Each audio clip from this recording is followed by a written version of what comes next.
ನಮಸ್ಕಾರ. ಶ್ರೀ ಟಿವಿ ನ್ಯೂಸ್ಗೆ ಸ್ವಾಗತ. ಈ ದಿನದ ಹೆಡ್ಲೈನ್ಸ್.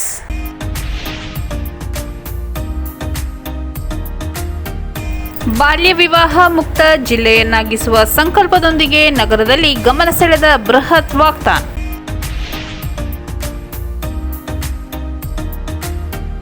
ಹವಾಮಾನ ಬದಲಾವಣೆಯಲ್ಲಿ ವಿವಿಧ ಇಲಾಖೆಗಳು ವಹಿಸಬೇಕಾದ ಪಾತ್ರ ಕುರಿತು ಕಾರ್ಯಾಗಾರ.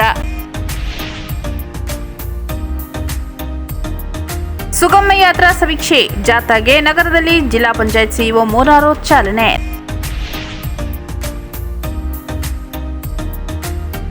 ಸಿಂಹ ಮೂವಿ ಪ್ಯಾರಡೈಸ್ಗೆ 22ನೇ ವರ್ಷದ ಸಂಭ್ರಮಾಚರಣೆ. ಬಾಲ್ಯ ವಿವಾಹ ಮುಕ್ತ ಜಿಲ್ಲೆಯನ್ನಾಗಿಸುವ ಸಂಕಲ್ಪದೊಂದಿಗೆ ನಗರದಲ್ಲಿ ಗಮನ ಸೆಳೆದ ಬೃಹತ್ ವಾಕ್ಥಾನ್. ಇಂದು ಬೆಳಗ್ಗೆ ನಗರದ ಚಾಮರಾಜೇಶ್ವರ ದೇವಾಲಯದ ಆವರಣದಲ್ಲಿ ಬೃಹತ್ ವಾಕ್ಥಾನ್ನಲ್ಲಿ ಭಾಗವಹಿಸಲು ಸಮಾವೇಶಗೊಂಡಿದ್ದ ಜಿಲ್ಲಾ ಮಟ್ಟದ ವಿವಿಧ ಇಲಾಖೆ ಅಧಿಕಾರಿಗಳು, ವಿವಿಧ ಕಾಲೇಜು ವಿದ್ಯಾರ್ಥಿಗಳು, ಜಿಲ್ಲೆಯ ವಿವಿಧೆಡೆಗಳಿಂದ ಆಗಮಿಸಿದ ಅಂಗನವಾಡಿ ಆಶಾ ಕಾರ್ಯಕರ್ತೆಯರು, ಸಂಘ ಸಂಸ್ಥೆಗಳ ಪದಾಧಿಕಾರಿಗಳು, ಶುಕ್ರವಾರದ ಕವಾಯತು ಮುಗಿಸಿ ವಾಕ್ಥಾನ್ ಸೇರಿಕೊಂಡ ಪೊಲೀಸ್ ಅಧಿಕಾರಿಗಳು, ಸಿಬ್ಬಂದಿ, ಜಿಲ್ಲೆಯವರೇ ಆದ ಕಿರುತೆರೆ ಹಾಗೂ ಹಿರಿತೆರೆ ನಟ ಗಣೇಶ್ ರಾವ್ ಮತ್ತು ಅಂತಾರಾಷ್ಟ್ರೀಯ ಖೋ-ಖೋ ಕ್ರೀಡಾಪಟು ಚೈತ್ರ ಅವರು ಬಾಲ್ಯ ವಿವಾಹ ಮುಕ್ತ ಜಿಲ್ಲೆಯನ್ನಾಗಿಸುವ ವಾಕ್ಥಾನ್ಗೆ ವಿಶೇಷ ಮೆರುಗು ತಂದರು. ಜಿಲ್ಲಾಡಳಿತ, ಜಿಲ್ಲಾ ಪಂಚಾಯತ್, ಜಿಲ್ಲಾ ಪೊಲೀಸ್ ಇಲಾಖೆ, ಕರ್ನಾಟಕ ರಾಜ್ಯ ಮಕ್ಕಳ ಹಕ್ಕುಗಳ ರಕ್ಷಣಾ ಆಯೋಗ ಹಾಗೂ ಇತರೆ ಇಲಾಖೆಗಳ ಸಂಯುಕ್ತಾಶ್ರಯದಲ್ಲಿ ಆಯೋಜಿಸಲಾಗಿದ್ದ ವಾಕ್ಥಾನ್ಗೆ ಜಿಲ್ಲಾಧಿಕಾರಿ ಶಿಲ್ಪಾ ನಾಗರ್ ಅವರೊಂದಿಗೆ ಕರ್ನಾಟಕ ರಾಜ್ಯ ಮಕ್ಕಳ ಹಕ್ಕುಗಳ ರಕ್ಷಣಾ ಆಯೋಗದ ಸದಸ್ಯರಾದ ವೆಂಕಟೇಶ್, ಜಿಲ್ಲಾ ಪಂಚಾಯತ್ ಸಿಇಒ ಮೋನಾರೋ, ಪೊಲೀಸ್ ವರಿಷ್ಠಾಧಿಕಾರಿ ಡಾಕ್ಟರ್ ಬಿಟಿ ಕವಿತಾ ಹಸಿರು ನಿಶಾನೆ ತೋರಿದರು. ಈ ವೇಳೆ ವಾಕ್ಥಾನ್ ಉದ್ದೇಶಿಸಿ ಮಾತನಾಡಿದ ಜಿಲ್ಲಾಧಿಕಾರಿಗಳು, ರಾಜ್ಯ ಮಕ್ಕಳ ಹಕ್ಕುಗಳ ರಕ್ಷಣಾ ಆಯೋಗದ ಆಶಯದಂತೆ ಚಾಮರಾಜನಗರವನ್ನು ಬಾಲ್ಯ ವಿವಾಹ ಮುಕ್ತ ಜಿಲ್ಲೆಯನ್ನಾಗಿಸಲು ನಗರದಲ್ಲಿ ಪ್ರಥಮ ಬಾರಿಗೆ ವಾಕ್ಥಾನ್ ಆಯೋಜಿಸಲಾಗಿದೆ. ಮಾರ್ಚ್ 8ರ ಅಂತಾರಾಷ್ಟ್ರೀಯ ಮಹಿಳಾ ದಿನಾಚರಣೆ ದಿನದಿಂದ ನವೆಂಬರ್ 14ರ ಮಕ್ಕಳ ದಿನಾಚರಣೆವರೆಗಿನ ಅವಧಿಯಲ್ಲಿ ಜಿಲ್ಲೆಯಲ್ಲಿ ಪ್ರತಿ ಗ್ರಾಮ ಪಂಚಾಯಿತಿ, ಹೋಬಳಿ, ತಾಲೂಕು, ಉಪವಿಭಾಗ ಹಾಗೂ ಜಿಲ್ಲಾ ಮಟ್ಟದಲ್ಲಿ ವಿಶೇಷ ಗಮನ ಸೆಳೆಯುವಂತಹ ಪರಿಣಾಮಕಾರಿ ಕಾರ್ಯಕ್ರಮಗಳ ಮೂಲಕ ಜಿಲ್ಲೆಯನ್ನು ಬಾಲ್ಯ ವಿವಾಹ ಮುಕ್ತಗೊಳಿಸುವ ಸದುದ್ದೇಶ ಹೊಂದಲಾಗಿದೆ ಎಂದರು. ಬಾಲ್ಯ ವಿವಾಹ ತಡೆಯುವ ನಿಟ್ಟಿನಲ್ಲಿ ಜಿಲ್ಲೆಯ 18 ವರ್ಷ ತುಂಬಿರದ ಹೆಣ್ಣು ಮಕ್ಕಳು ವಿವಾಹವಾಗಬಾರದು. ಬಾಲ್ಯ ವಿವಾಹದಿಂದ ಹಲವಾರು ಸಮಸ್ಯೆ ಎದುರಾಗಲಿದೆ. ಮಕ್ಕಳ ಆರೋಗ್ಯ, ಶಿಕ್ಷಣ ಕುಂಠಿತವಾಗಲಿದೆ. ಸಂತೋಷದಿಂದ ಕಳೆಯಬೇಕಾದ ಬಾಲ್ಯವನ್ನು ಮಕ್ಕಳಿಂದ ಬಲವಂತವಾಗಿ ಕಸಿದಂತಾಗಲಿದೆ. ಕುಟುಂಬ, ಜನರ ಆರ್ಥಿಕ ಹಿನ್ನಡೆ ಮತ್ತು ಸೋಷಿಯಲ್ ಮೊಬಿಲಿಟಿಗೆ ತೊಂದರೆಯಾಗಲಿದೆ ಎಂದು ತಿಳಿಸಿದರು. ಬಾಲ್ಯ ವಿವಾಹ ನಡೆದ ಮೇಲೆ ಶಿಕ್ಷೆ ಕೊಡಿಸುವುದಕ್ಕಿಂತ ಮಕ್ಕಳ ತಂದೆ ತಾಯಿ, ಪೋಷಕರಿಗೆ ಬಾಲ್ಯ ವಿವಾಹದ ದುಷ್ಪರಿಣಾಮಗಳ ಬಗ್ಗೆ ವ್ಯಾಪಕ ಅರಿವು ಮೂಡಿಸಿ ಬಾಲ್ಯ ವಿವಾಹ ತಡೆಯುವುದೇ ಉತ್ತಮವಾಗಿದೆ. ಜನ ಮನ ಪರಿವರ್ತನೆ ಇಲ್ಲಿ ಪ್ರಮುಖ ಪಾತ್ರ ವಹಿಸಲಿದೆ ಎಂದರು. ಗ್ರಾಮ ಪಂಚಾಯಿತಿಗಳಲ್ಲಿ ನಿರಂತರ ಜಾಗೃತಿ ಕಾರ್ಯಕ್ರಮಗಳಾಗಬೇಕು. ಬಾಲ್ಯ ವಿವಾಹ ಸಂಪೂರ್ಣ ನಿರ್ಮೂಲನೆ ಸರ್ಕಾರದ ಅಧಿಕಾರಿಗಳ, ಪೊಲೀಸರ ಜವಾಬ್ದಾರಿ ಮಾತ್ರವಲ್ಲ, ಅದು ಪ್ರತಿಯೊಬ್ಬರ ಸಾಮಾಜಿಕ ಜವಾಬ್ದಾರಿ. ಬಾಲ್ಯ ವಿವಾಹ ತಡೆಗೆ ಎಲ್ಲರೂ ಪಣ ತೊಡಬೇಕು. ಜಿಲ್ಲೆಯ ಪ್ರಗತಿಗೆ ಪೂರಕವಾಗಿ ಕೆಲಸ ಮಾಡಿ ಜಿಲ್ಲೆಯನ್ನು ಬಾಲ್ಯ ವಿವಾಹ ಮುಕ್ತವನ್ನಾಗಿಸಲು ಸಹಕರಿಸಬೇಕೆಂದು ಜಿಲ್ಲಾಧಿಕಾರಿಗಳು ಮನವಿ ಮಾಡಿದರು. ಕರ್ನಾಟಕ ಮಕ್ಕಳ ರಕ್ಷಣಾ ಹಕ್ಕು ಆಯೋಗದ ಅಧ್ಯಕ್ಷರಾದ ವೆಂಕಟೇಶ್ ಮಾತನಾಡಿ, ಸಾಮಾಜಿಕ ಅನಿಷ್ಟ ಪದ್ಧತಿಯಾಗಿರುವ ಬಾಲ್ಯ ವಿವಾಹವನ್ನು ಬೇರು ಸಮೇತ ಕಿತ್ತೊಗೆಯಲು ತಳಮಟ್ಟದ ಅಧಿಕಾರಿಗಳಿಂದ ನಿರಂತರ ಪ್ರಯತ್ನಗಳಾಗಬೇಕು. ಬಾಲ್ಯ ವಿವಾಹ ತಡೆಗೆ ಚಾಮರಾಜನಗರದಲ್ಲಿ ವಿಶಿಷ್ಟವಾಗಿ ಗಮನ ಸೆಳೆಯುವ ಬೃಹತ್ ವಾಕ್ಥಾನ್ ಆಯೋಜನೆ ದೇಶ ರಾಜ್ಯದಲ್ಲಿಯೇ ಪ್ರಥಮವಾಗಿದೆ. ಈ ಕಾರ್ಯಕ್ರಮ ಎಲ್ಲ ಜನರನ್ನು ತಲುಪಬೇಕು, ವಿಶೇಷವಾಗಿ ಇಡೀ ದೇಶಕ್ಕೆ ಉತ್ತಮ ಸಂದೇಶ ತಲುಪಬೇಕು. ಆಗ ಮಾತ್ರ ಇದು ಸಾರ್ಥಕ ಎಂದರು. ಜಿಲ್ಲಾ ಪೊಲೀಸ್ ವರಿಷ್ಠಾಧಿಕಾರಿ ಡಾಕ್ಟರ್ ಬಿಟಿ ಕವಿತಾ ಮಾತನಾಡಿ, ಜಿಲ್ಲೆಯಲ್ಲಿ ಬಾಲ್ಯ ವಿವಾಹ ತಡೆಗಟ್ಟಲು ಪೊಲೀಸ್ ಇಲಾಖೆ ಸಂಪೂರ್ಣ ಸಹಕಾರ ನೀಡುತ್ತಿದೆ. ಖುಷಿಯಿಂದ ಕಳೆಯಬೇಕಾದ ಬಾಲ್ಯವನ್ನು ಮಕ್ಕಳಿಂದ ಬಲವಂತವಾಗಿ ಕಿತ್ತುಕೊಳ್ಳದೆ ಅವರನ್ನು ಮುಂದಿನ ಭವಿಷ್ಯಕ್ಕೆ ಜೀವನ ಸಿದ್ಧಪಡಿಸಬೇಕಾದ ಜವಾಬ್ದಾರಿ ಪೋಷಕರಿಗಿದೆ ಎಂದರು. ಜಿಲ್ಲೆಯ ಎಲ್ಲ ಶಾಲೆಗಳಲ್ಲಿ ಮಕ್ಕಳಿಂದ ಅಹವಾಲು ಸ್ವೀಕರಿಸಲು ಆಪ್ತಗೆಳತಿ ದೂರು ಪೆಟ್ಟಿಗೆ ಇಡಲಾಗಿದ್ದು, ಬಾಲ್ಯ ವಿವಾಹ ತಡೆಗೂ ಇದು ನೆರವಾಗಲಿದೆ. ಆಪ್ತಗೆಳತಿ ದೂರು ಪೆಟ್ಟಿಗೆಗಳ ಮೂಲಕ 2024ರ ನವೆಂಬರ್ನಿಂದ ಇದುವರೆಗೆ ಸ್ವೀಕರಿಸಲಾದ 315 ದೂರುಗಳನ್ನು ಸೂಕ್ತವಾಗಿ ಇತ್ಯರ್ಥಪಡಿಸಲಾಗಿದೆ ಎಂದು ಹೇಳಿದರು. ಈ ವೇಳೆ ಜಿಲ್ಲಾ ಪಂಚಾಯತ್ ಸಿಇಒ ಮೋನಾರೋ ರವರು ಬಾಲ್ಯ ವಿವಾಹ ನಿರ್ಮೂಲನೆಯ ಪ್ರತಿಜ್ಞಾವಿಧಿ ಬೋಧಿಸಿ ವಾಕ್ಥಾನ್ಗೆ ಶುಭ ಹಾರೈಸಿದರು.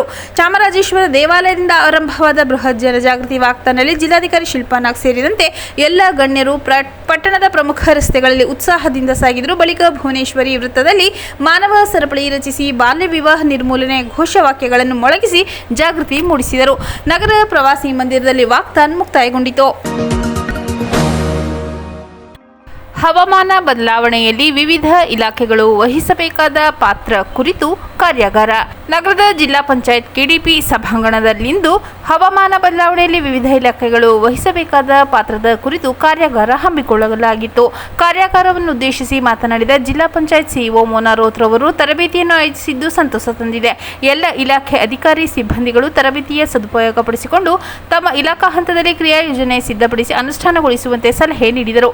ಜಿಲ್ಲಾ ಪಂಚಾಯತ್ ಉಪಕಾರ್ಯದರ್ಶಿ ಶ್ರುತಿ ಡಿಸಿ ಮಾತನಾಡಿ ಹವಾಮಾನ ಬದಲಾವಣೆ ಕುರಿತು ತರಬೇತಿ ಅವಶ್ಯಕತೆ ಮತ್ತು ಪ್ಲಾಸ್ಟಿಕ್ನಿಂದ ಪರಿಸರದ ಮೇಲಾಗುತ್ತಿರುವ ದುಷ್ಪರಿಣಾಮ ಹಾಗೂ ಪ್ಲಾಸ್ಟಿಕ್ ತ್ಯಾಜ್ಯ ಮುಕ್ತ ಪರಿಸರ ಸಂರಕ್ಷಿಸಬೇಕು. ವಿಶ್ವ ಪರಿಸರ ದಿನಾಚರಣೆ ಅಂಗವಾಗಿ ಜಿಲ್ಲೆಯ ಎಲ್ಲ ಗ್ರಾಮ ಪಂಚಾಯಿತಿಗಳಲ್ಲಿ ಜೂನ್ 5ರವರೆಗೆ ಪರಿಸರ ಮತ್ತು ಸ್ವಚ್ಛತಾ ಸಂಬಂಧಿತ ವಿವಿಧ ಜಾಗೃತಿ ಮತ್ತು ಅರಿವು ಕಾರ್ಯಕ್ರಮಗಳನ್ನು ಹಮ್ಮಿಕೊಳ್ಳಲಾಗಿದ್ದು ಆ ಮೂಲಕ ಪರಿಸರ ಸಂರಕ್ಷಣೆಗೆ ಹೆಚ್ಚು ಒತ್ತು ನೀಡಲಾಗುತ್ತದೆ ಎಂದು ತಿಳಿಸಿದರು.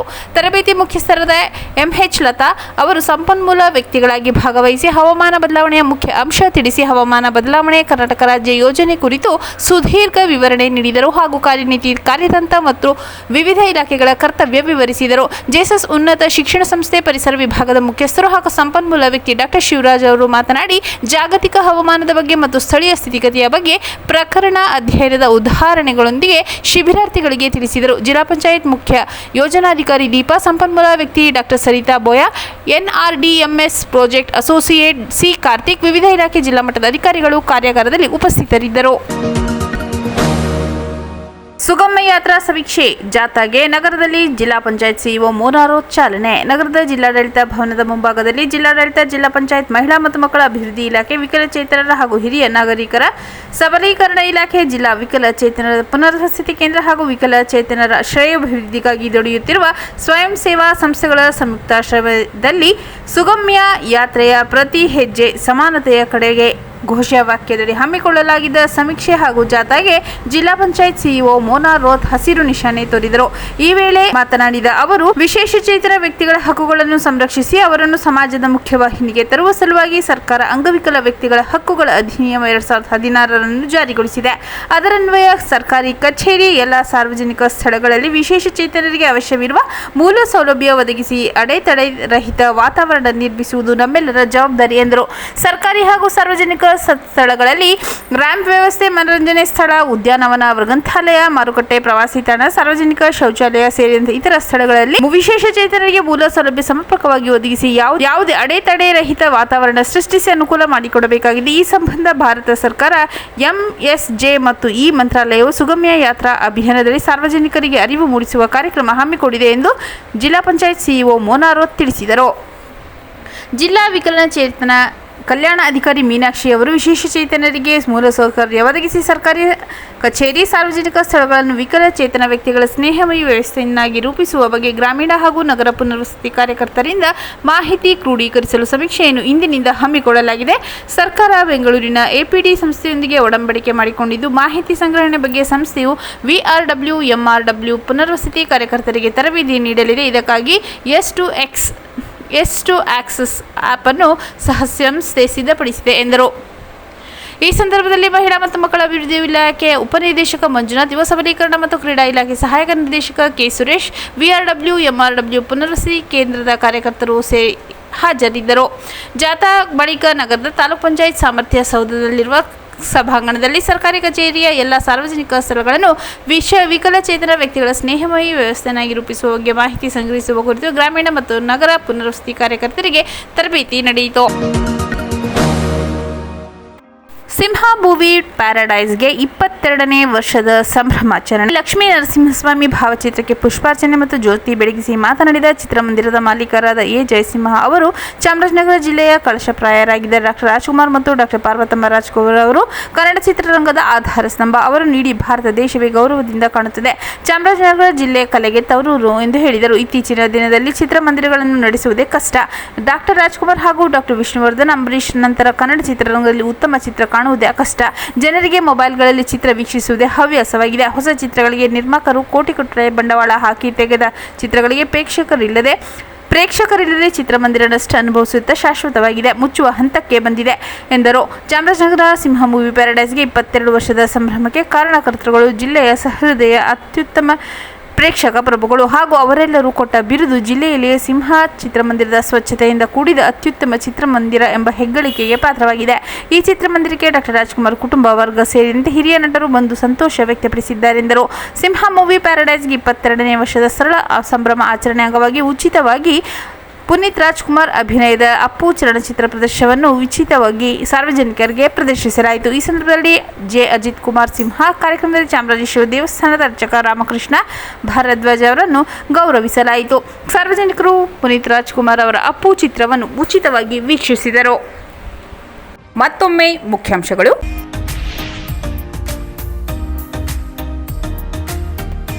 ಬಾಲ್ಯ ವಿವಾಹ ಮುಕ್ತ ಜಿಲ್ಲೆಯನ್ನಾಗಿಸುವ ಸಂಕಲ್ಪದೊಂದಿಗೆ ನಗರದಲ್ಲಿ ಗಮನ ಸೆಳೆದ ಬೃಹತ್ ವಾಕ್ಥಾನ್.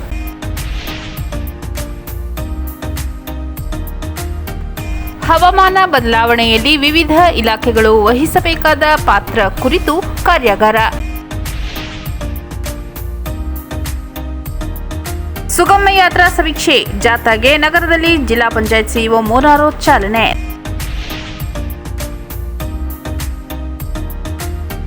ಸಿಂಹ ಮೂವಿ ಪ್ಯಾರಡೈಸ್ಗೆ 22ನೇ ವರ್ಷದ ಸಂಭ್ರಮಾಚರಣೆ.